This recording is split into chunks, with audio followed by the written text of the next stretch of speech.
crossed lines.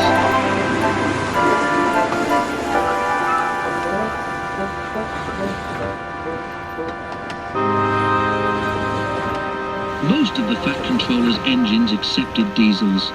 James had never liked them. "They're all right," said Henry, "just mixed traffic engines like you and me." "Mixed up engines, you mean?" James grunted. "With windows at each end, how can they know if they're coming or going?" "Toby has 2 cabs," remarked Duck, "and he gets on all right." "Toby's just a little engine," scoffed James. "If an important engine like me didn't know which way to turn, what would the railway come to?" All the engines agreed that James was becoming much too puffed up in his smoke box. "Making out his royalty or something," grumbled Henry. "It's disgusting." "I knew an engine called King James," remarked Duck, "in the old days at Paddington. King James the First he was, but he didn't swank about like that." "Och, dinna be telling James that," pleaded Donald. "It's even mair of a misery he'll be making our lives." "Exactly," agreed Henry. "But who's going to trim his wheels for him?" The engines tried all sorts of ideas, but nothing worked. James grew so conceited that the others were glad when he was away.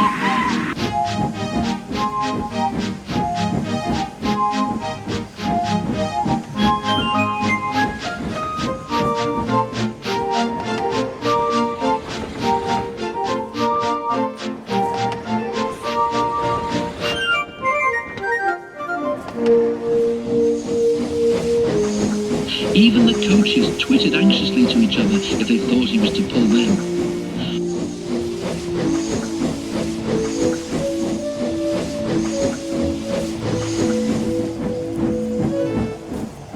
One day, James came to the shed, fuming with rage.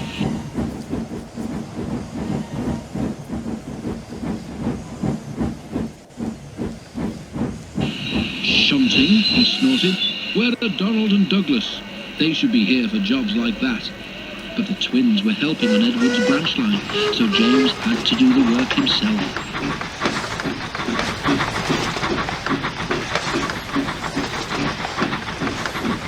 James's train had long trucks called well wagons. These have bogey wheels at each end, with a low section between them. They're used to carry cars, tractors, and other heavy machinery. The shunting should have been easy, but James was cross and bumped the trucks. "Oh, oh, oh, oh, oh," they cried. Some of them slipped their brakes on to spite James. The weather was damp and misty too, so the shunting took a long time. At last James had only 2 trucks to fetch before his train was ready. Because of the mist, the signalman sometimes found it hard to see what was happening. James's driver told him that James would whistle when they had collected all the trucks and were clear of the points. They had almost finished when suddenly James heard a sharp peep peep from another engine close by. The signalman heard it too and thought it was James saying he was ready. He pulled the lever, setting the points for the main line. But James wasn't ready. The points changed when one of the trucks was halfway over them. One bogie went the right way, but the other was diverted towards the main line. Before James realized it, the truck was traveling sideways between the 2 lines. A signal stood right in its path. "Stop!" squealed the truck, but it was too late.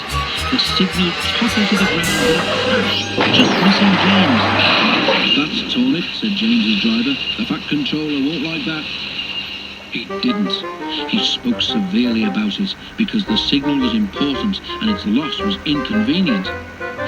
James knew that the accident was not his fault, but he was unusually quiet in the shed that evening.